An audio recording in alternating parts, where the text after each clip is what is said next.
муждаи сабзи баҳор, корвони консертҳои ҳунарманди саршинос Ғолибҷон Юсупов дар шаҳрҳои Федератсияи Русия.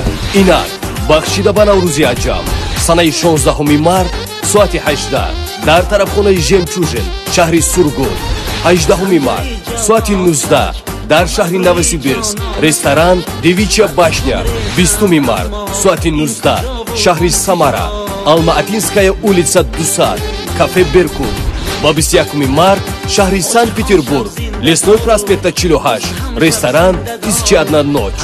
Шабнишини бошукӯ бо иштироки Ғолибҷон Юсупов баргузор мегардад.